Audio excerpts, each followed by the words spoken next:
नमस्कार, मैं पूजा। बिहार न्यूज में आपका स्वागत है। आज है 22 दिसंबर, दिन सोमवार। खबरों की ओर बढ़ने से पहले एक नजर आज की सुर्खियों पर। बिहार के सरकारी स्कूलों में छठी कक्षा से शुरू होगी व्यावसायिक शिक्षा। रोजगार और स्वरोजगार के लिए तैयार करना है उद्देश्य। 2026-27 से सरकारी स्कूलों में शुरू होगा नया पाठ्यक्रम। मुख्यमंत्री महिला रोजगार योजना के लिए 31 दिसंबर है आवेदन की अंतिम तारीख। ग्रामीण और शहरी महिलाएं कर सकती है आवेदन। अब तक 1.5 करोड़ महिलाओं को मिल चुकी है सहायता राशि। अंग्रेजी कैलेंडर के अनुसार आज है गुरु गोविंद सिंह जी की 359वीं जयंती। सिख धर्म के 10वें और अंतिम मानव गुरु थे गुरु गोविंद सिंह। 1699 में की थी खालसा पंथ की स्थापना। बिहार में सोलर योजना के लिए ऊर्जा मंत्रालय को भेजा गया प्रस्ताव। स्वीकृति के बाद कैबिनेट में होगा पेश। पीएम सूर्य घर योजना से अलग है ये योजना। बिहार में ठंड और घने कोहरे का असर लगातार जारी। पछुआ हवाओं के कारण बनी कोल्ड डे जैसी स्थिति। 12 जिलों में ऑरेंज अलर्ट हुआ जारी। भारत में लंबी दूरी की ट्रेनों का बढ़ा किराया। 26 दिसंबर से नए दर होंगे लागू। मासिक टिकट पर नहीं होगा कोई बदलाव। शुभमन गिल को बाहर करने पर उठे सवाल। सुनील गावस्कर ने दी सलाह। खराब फॉर्म के कारण चयनकर्ताओं ने लिया ये फैसला। अक्षय पटेल को बनाया गया उप कप्तान। चलिए अब बढ़ते हैं अब तक की 25 बड़ी खबरों की ओर विस्तार से। एनएलसी के अप्रेंटिस पदों पर 2 जनवरी तक करें आवेदन। नेवेली लिग्नाइट कॉर्पोरेशन यानी कि एनएलसी ने अप्रेंटिस भर्ती निकाली है, जिसमें कुल 575 पद हैं। इसके तहत 357 ग्रेजुएट्स अप्रेंटिस और 218 टेक्निकल अप्रेंटिस पद भरे जाएंगे। ग्रेजुएट्स अप्रेंटिस के लिए मैकेनिकल के 94, इलेक्ट्रिकल के 93, सिविल के लिए 34, इंस्ट्रूमेंटेशन के लिए 14 और केमिकल के लिए 9 व माइनिंग के लिए 49, कंप्यूटर साइंस के लिए 49, इलेक्ट्रॉनिक्स के 9 और आईटी क्षेत्र के 6 पद उपलब्ध है। टेक्निकल अप्रेंटिस के लिए मैकेनिकल में 57, इलेक्ट्रिकल में 66, सिविल में 15, इंस्ट्रूमेंटेशन में 10, माइनिंग में 32, कंप्यूटर साइंस में 13, इलेक्ट्रॉनिक्स में 10, मेडिकल लैब में 5, केटरिंग एंड होटल मैनेजमेंट में 5, फार्मासिस्ट के 5 पद शामिल है। प्रशिक्षण अवधि 12 महीने है। स्टाइपेंड ग्रेजुएट्स के लिए 15,028 और टेक्निकल के लिए 12,524 प्रति माह है। आवेदन nlcindia.in पर 2 जनवरी 2026 तक कर सकते हैं। बिहार के सरकारी स्कूलों में छठी कक्षा से शुरू होगी व्यावसायिक शिक्षा। बिहार शिक्षा विभाग नई राष्ट्रीय शिक्षा नीति 2020 के तहत सरकारी स्कूलों में व्यावसायिक शिक्षा को छठी कक्षा से लागू करने जा रहा है। इसका उद्देश्य बच्चों में 11 से 12 साल की उम्र से कौशल और व्यवसाय के बीज रोपना है, ताकि वे भविष्य में रोजगार और स्वरोजगार के लिए तैयार हो सके। SCERT computer, AI, health care, electronics, logistics, banking, media और अन्य व्यावसायिक पाठ्यक्रम तैयार कर रहा है। नई योजना में बच्चों को प्रारंभिक जानकारी दी जाएगी और मानसिक रूप से तैयार किया जाएगा। नया पाठ्यक्रम 2026-27 से सरकारी स्कूलों में शुरू होगा। सूखे से निपटारे के लिए फल्गु नदी और जलवार नदी का होगा संगम। दक्षिण बिहार में सूखे से निपटने और किसानों को सिंचाई उपलब्ध कराने के लिए फल्गु और जलवार नदी को जोड़ा जाएगा। जल संसाधन विभाग ने योजना की तैयारी शुरू कर दी है। महमूदा मुख्य नहर के माध्यम से फल्गु का पानी जलवार नदी तक पहुंचाया जाएगा, जिसमें प्रारंभ में 325 क्यूसेक पानी भेजा जाएगा। इससे नालंदा, जहानाबाद और गया जी के किसानों को सिंचाई सुविधा मिलेगी। फल्गु नदी में इस समय अधिक पानी होने के कारण बाढ़ आ जाती है, जबकि जलवार नदी में पानी कम रहता है। योजना से बाढ़ और सूखे दोनों समस्याओं का समाधान होगा। कैमूर के दुर्गावती जलाशय में शुरू हुई हाउस बोट और मोटर बोट सेवाएं। कैमूर का दुर्गावती जलाशय 38 वर्षों के इंतजार के बाद पर्यटकों के लिए खुल गया है। वन विभाग ने यहां हाउस बोट और मोटर बोट सेवा शुरू कराई है, जिससे जल यात्रा और पर्यटन बढ़ा है। आसपास की प्राकृतिक वादियां, कल-कल बहती नदियां, हरे भरे पेड़, झरने और जलीय जीवन पर्यटकों को आकर्षित करते हैं। जलाशय में नौका विहार, जंगल सफारी और कैंपिंग की सुविधाएं भी मौजूद है। 1 जनवरी को मेला लगता है और छुट्टियों में भारी भीड़ भी होती है। हाउस बोट में AC कमरा, बाथरूम, किचन और 8 से 10 लोगों की बैठने की क्षमता है। यह क्षेत्र अब इको टूरिज्म का प्रमुख केंद्र बन गया है। लखीसराय में 24 दिसंबर से 12 जनवरी तक लगेगा रोजगार शिविर। लखीसराय में बेरोजगार युवाओं के लिए रोजगार शिविर का आयोजन 24 दिसंबर 2025 से 12 जनवरी 2026 तक किया जाएगा। यह शिविर बिहार सरकार के निर्देश पर जिला नियोजनालय द्वारा आयोजित किया जा रहा है। निजी सुरक्षा company SIS security and intelligence services India limited के तहत कुल 175 पदों पर भर्ती होगी, जिनमें सुरक्षा जवान के 100 पद, सुरक्षा सुपरवाइजर के 25 पद और कैश कस्टोडियन के 25 और सुरक्षा अधिकारी के 25 पद शामिल है। आयु सीमा 19 से 40 वर्ष है। शैक्षणिक योग्यता पदानुसार अनुसार तय की गई है और वेतन 10,000 से 29,500 रुपए प्रति माह है। चयन पारदर्शी और एनसीएस पोर्टल पंजीकरण के आधार पर होगा।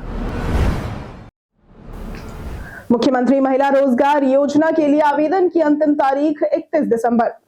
बिहार के मुख्यमंत्री नीतीश कुमार की महिला रोजगार योजना में महिलाओं को स्वरोजगार शुरू करने के लिए 10,000 रुपए की प्रारंभिक सहायता राशि दी जा रही है।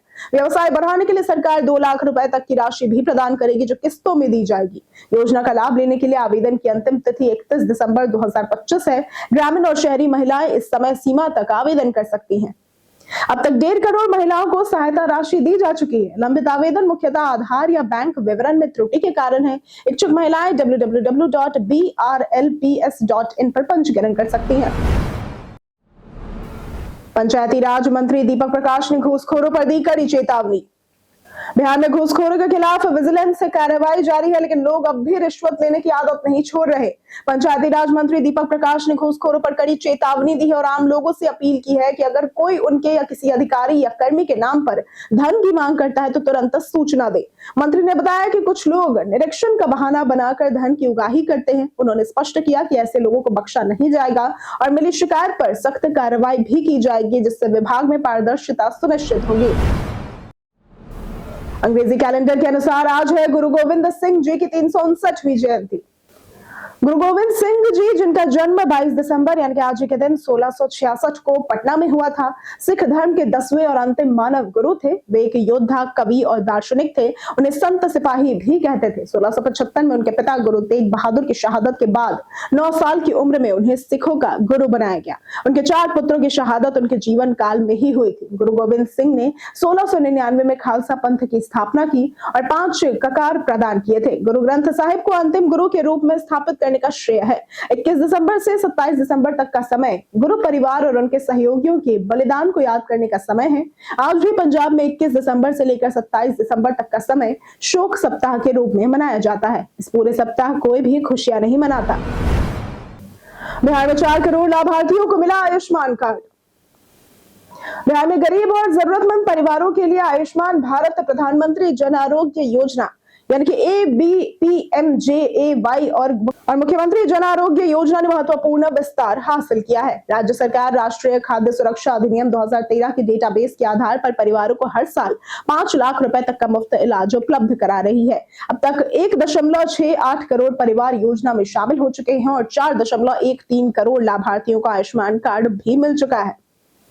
70 वर्ष से अधिक के 3.61 लाख वरिष्ठ नागरिकों को आयुष्मान वय वंदना कार्ड जारी किया गया है। 27.60 लाख लाभार्थियों को 3,941.22 करोड़ रुपए का कैशलेस इलाज भी मिला। बिहार में 1138 अस्पताल नेटवर्क से जुड़ चुके हैं। कई सर्जिकल पैकेज की राशि भी बढ़ा दी गई है। जेपी सेतु के आगे 500 एकड़ में विकसित होगा नया शहर। बिहार की राजधानी पटना अब ग्रेटर पटना के नए रूप में बदलने जा रही है। नीतीश सरकार ने जेपी सेतु के आगे सोनपुर में 500 एकड़ जमीन पर आधुनिक सैटेलाइट टाउनशिप बसाने का ऐलान किया है। भूमि अधिग्रहण अगले महीने से शुरू होगा, जिसमें 55% विकसित जमीन वापस दी जाएगी और मुआवजा सर्किल रेट से 3 गुना तक होगा। टाउनशिप में चौड़ी सड़कें, पार्क, सामाजिक ढांचा और आवास की व्यवस्था होगी। राज्य की शहरी आयोजना स्कीम 2025 के तहत 43 शहरों में ऐसे टाउनशिप विकसित होंगे। ये परियोजना शहरी विस्तार, रोजगार, निवेश और चुनावी राजनीति का संगम है।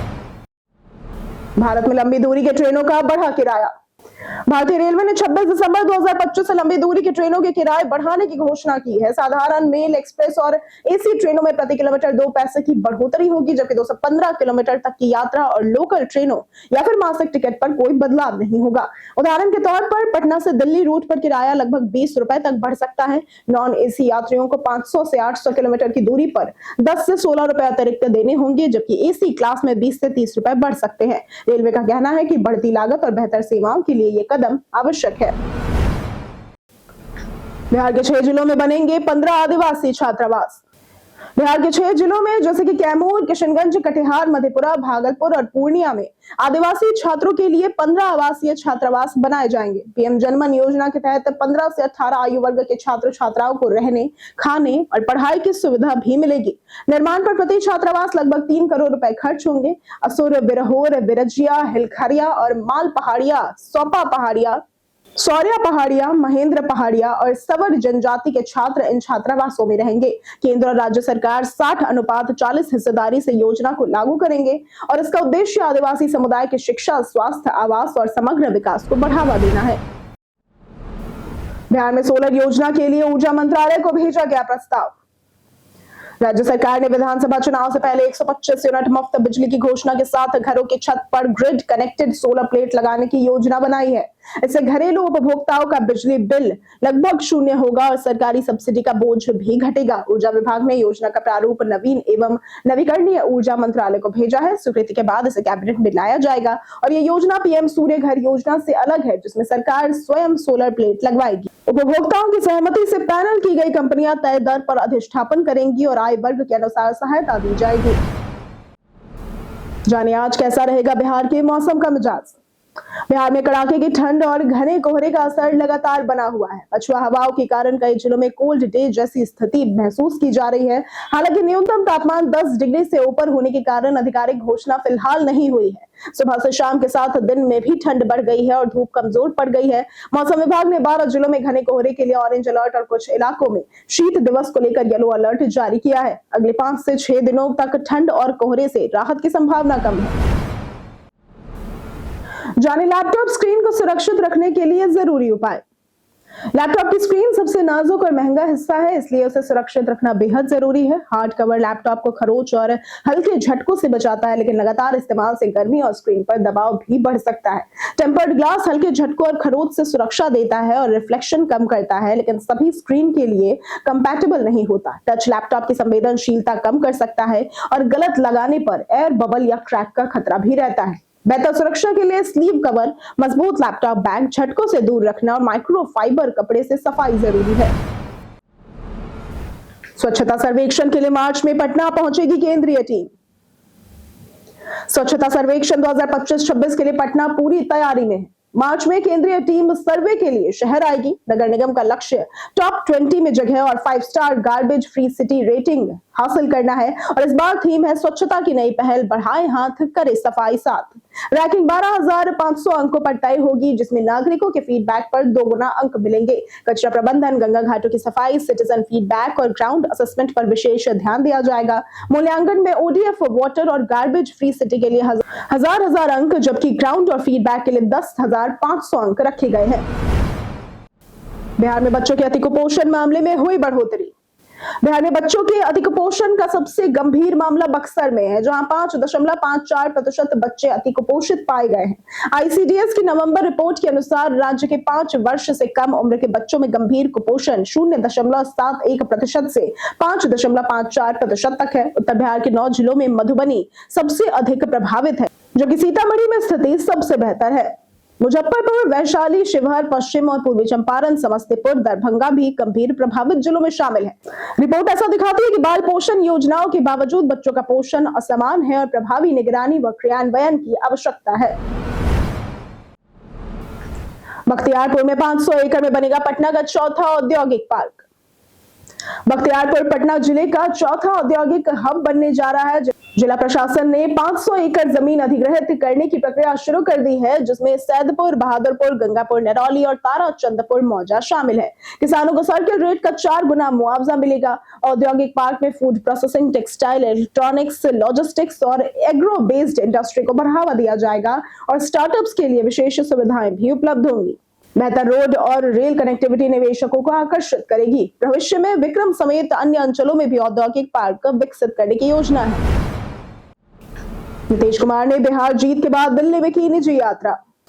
बिहार विधानसभा चुनाव में ऐतिहासिक जीत के बाद मुख्यमंत्री नीतीश कुमार रविवार को दिल्ली रवाना हुए। ये चुनाव जीतने और 10वीं बार मुख्यमंत्री पद की शपथ लेने के बाद उनका पहला दिल्ली दौरा था। सूत्रों के अनुसार यह निजी यात्रा थी, जिसमें उन्होंने स्वास्थ्य जांच कराई और राष्ट्रीय नेताओं से मुलाकात की। इससे पहले उनकी सास विद्यावती देवी का 90 वर्ष की आयु में निधन हुआ और नीतीश कुमार अंतिम संस्कार में गंगा घाट गए हुए थे। इसी दौरान हिजाब विवाद भी चर्चा में रहा। दिल्ली दौरे के दौरान पीएम मोदी से उनकी मुलाकात हुई, जिसे राजनीतिक नजरिए से अहम माना गया। खरमास के बाद बिहार कांग्रेस शुरू करेगी संगठन मजबूत अभियान। खरवास समाप्त होते ही बिहार कांग्रेस पार्टी संगठन को मजबूत करने के लिए व्यापक अभियान शुरू करने जा रही है। इसका उद्देश्य पार्टी की पकड़ पंचायत स्तर तक सशक्त करना, संगठन की कमियों की पहचान करना और कार्यकर्ताओं में नई ऊर्जा भरना है। वरिष्ठ नेता जिलों में कैंप करेंगे और जिला, प्रखंड एवं पंचायत स्तर पर पार्टी की सक्रियता, सदस्यता अभियान और चुनावी पराजय के कारणों की समीक्षा करेंगे। निष्क्रिय पदाधिकारियों की पहचान, युवा व महिला कांग्रेस को अधिक सक्रिय बनाना, जनसंपर्क कार्यक्रम और मुद्दा आधारित आंदोलन पर जोर दिया जाएगा। अभियान भविष्य की ठोस कार्य योजना तैयार करने में मदद करेगी। शुभमन गिल को बाहर करने पर उठे सवाल, सुनील गावस्कर ने दी सलाह। आईसीसी मेंस टी20 वर्ल्ड कप 2026 के लिए भारतीय टीम से शुभमन गिल को बाहर किए जाने से क्रिकेट जगत चौंक गया है। खराब फॉर्म के कारण चयनकर्ताओं ने यह फैसला लिया, जबकि अक्षर पटेल को कप्तान बनाया गया। इस पर सुनील गावस्कर ने हैरानी जताते हुए गिल की क्लास और क्षमता की तारीफ की। उन्होंने कहा कि फॉर्म अस्थायी होती है, क्लास स्थायी होती है। गावस्कर ने निजी बातचीत का जिक्र करते हुए शुभमन गिल को सलाह दी कि घर पर किसी को बोलो नजर उतार दे। उनका मानना है कि टी20 में वापसी मुश्किल जरूर है, लेकिन गिल पूरी तरह से सक्षम खिलाड़ी है। कई कारणों से दर्ज है भारत के इतिहास में आज की तारीख। 1966 में जवाहरलाल नेहरू विश्वविद्यालय यानी कि जेएनयू नई दिल्ली की स्थापना जेएनयू अधिनियम के अंतर्गत भारतीय संसद द्वारा की गई थी। 1851 में भारत में पहली मालगाड़ी रुड़की से पिरन के बीच चलाई गई थी। 1948 में पंकज सिंह का जन्म हुआ था। ये समकालीन हिंदी कविता के महत्वपूर्ण कवि थे। 1666 में गुरु गोविंद सिंह का जन्म हुआ था। ये सिखों के 10वें व अंतिम गुरु थे। 2014 में माधवी सरदेसाई का निधन हुआ था। ये महिला साहित्यकार जो कोंकणी साहित्य का जर्नल जाग की संपादक थी। मेरा राशन ऐप से बनाए अपना सुरक्षित डिजिटल राशन कार्ड। पुराने कागज वाले राशन कार्ड समय के साथ फटने और खराब होने की समस्या पैदा करते हैं। इसका समाधान अब डिजिटल और पीवीसी कार्ड में है। सरकारी ऐप मेरा राशन के जरिए राशन कार्ड धारक अपना डिजिटल राशन कार्ड देख, डाउनलोड और प्रिंट भी करवा सकते हैं। ऐप में लॉगिन करने के लिए आधार नंबर और ओटीपी की जरूरत होती है। डिजिटल राशन कार्ड में परिवार के मुखिया और सदस्यों की पूरी जानकारी होती है। डाउनलोड की गई पीडीएफ को आप स्थानीय प्रिंटिंग सेवा से पीवीसी या प्लास्टिक कार्ड पर छपवा भी सकते हैं और इससे कार्ड सुरक्षित और संभालने में आसान बन जाता है। पीएम बेरोजगारी भत्ता योजना 2025 की जाने सच्चाई। YouTube चैनल मिक्स कलेक्शन के एक वीडियो में ऐसा दिखाया जा रहा है और दावा किया जा रहा है कि केंद्र सरकार पीएम बेरोजगारी भत्ता योजना 2025 के तहत सभी बेरोजगारों को 2500 रुपए आर्थिक सहायता दे रही है। पीआईबी फैक्ट चेक के अनुसार ये दावा बिल्कुल फर्जी है। वास्तव में केंद्र सरकार ने ऐसी कोई योजना शुरू नहीं की है और इस तरह की झूठी जानकारी लोगों में भ्रम पैदा कर सकती है। सरकारी योजनाओं की जानकारी हमेशा सरकारी वेबसाइट्स और आधिकारिक सोशल मीडिया हैंडल्स से ही सत्यापित करनी चाहिए। झूठे दावों पर भरोसा करना आर्थिक और सामाजिक नुकसान का कारण बन सकता है। ऊंचे स्तर पर सोना चांदी रहा स्थिर। बीते दिन सोने और चांदी के दामों में कुछ खास बदलाव नहीं देखा गया। चांदी लगातार अपने चौथे दिन 2 लाख रुपए प्रति किलो पर स्थिर है, जो कि पटना के ज्वेलरी बाजार में 24 कैरेट सोने का दाम 1,33,800 रुपए प्रति 10 ग्राम रहा और बिना जीएसटी जोड़े 22 कैरेट सोने के दाम 1,23,700 रुपए प्रति 10 ग्राम और 18 कैरेट सोने के दाम 1,01,000 रुपए प्रति 10 ग्राम पर बिक रहा है। नए साल से पहले मांग बढ़ने की उम्मीद है। विशेषज्ञों का मानना है कि 2026 में चांदी 2.5 लाख रुपए प्रति किलो और सोना 1.60 लाख रुपए प्रति 10 ग्राम तक पहुंच सकता है। हम प्रतिदिन आपसे 5 ऐसे जरूरी सवाल और उसके जवाब बताएंगे जो कि बीपीएससी, बिहार पुलिस दारोगा समेत एसएससी जैसे अन्य प्रतियोगी परीक्षाओं में काम आएंगे। सवाल इतिहास, बिहार स्पेशल, विज्ञान, करंट अफेयर्स और भूगोल से रहेंगे। पूछे गए 5 सवालों में आपने कितना सही उत्तर दिया, ये हमें कॉमेंट करके जरूर बताएं। हमारा पहला सवाल है, किस राज्य ने भारत में बौद्ध धर्म और जैन धर्म के विकास में योगदान दिया? ए मगध, बी वैदेही, सी अंगा या फिर डी चोल? इसका सही जवाब है ए मगध। हमारा दूसरा सवाल है, बिहार के किस शहर में बुद्ध वाटिका जैव विविधता पार्क का विकास कार्य वर्तमान में चल रहा है? ए पटना, बी राजगीर, सी पिपरघट्टी या फिर डी छपरा? इसका सही जवाब है सी पिपरघट्टी। हमारा तीसरा सवाल है, इनमें से कौन सा बांध बिहार का सबसे पुराना बांध है? ए बिलासी बांध, बी ओरहनी बांध, सी ऊपरी क्यूल बांध या फिर डी खड़गपुर झील बांध? इसका सही जवाब है डी खड़गपुर झील बांध। हमारा चौथा सवाल है, पंचायत समिति का कार्यकाल कितना होता है?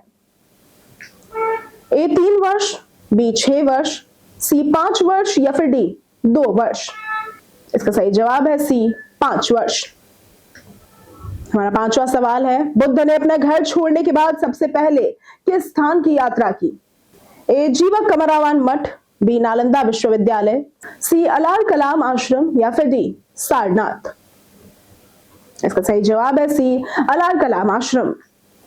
बीते दिन हमारे द्वारा पूछे गए सवाल का जवाब आप लोगों में से बहुत लोगों ने हमारे कमेंट सेक्शन में लिख कर दिया है। जिन्होंने हमारे द्वारा पूछे गए सवाल का जवाब दिया है उनके नाम है लक्ष्मी मेहता, सूरज राय, मधेश्वर मुखिया, विजय कुमार यादव, रंजीत मिश्रा, अशोक दास, विजय घायल, राम बाबू दास, अनिरुद्ध कुमार, अब्दुल मन्नान, राजकिशोर महतो, रुपेश कुमार, रामलाल शाह, सुरेंद्र बसेरा, दीपक कुमार, दयानंद कुमार, मिथिलेश कुमार, नंदिनी कुमारी, नौशाद रजा, वीना कुमारी, मुकेश कुमार, बाबूलाल मरांडी, संदीप कुमार, विनोद शाह, अमित कुमार, प्रमोद कुमार, राकेश कुमार, रंजन राय, सुरेंद्र कुमार, अतीक खान, श्रवण कुमार, राजीव कुमार और प्रदीप पंडित। इसी के साथ बढ़ते हैं आज के सवाल की ओर। आज का सवाल है, आपके हिसाब से वो कौन सा ऐसा मुद्दा है जो बिहार की जनता को सबसे ज्यादा प्रभावित करता है? आप अपना जवाब हमें हमारे कमेंट सेक्शन में लिखकर जरूर बताएं। आज के लिए सिर्फ इतना ही। बिहार की तमाम खबरों के साथ बनी रहने के लिए देखते रहे बिहारी न्यूज। और साथ ही अगर आप यूट्यूब चैनल पर देख रहे हैं तो चैनल को सब्सक्राइब करें और अगर आप फेसबुक पेज पर देख रहे हैं तो लाइक और फॉलो जरूर करें।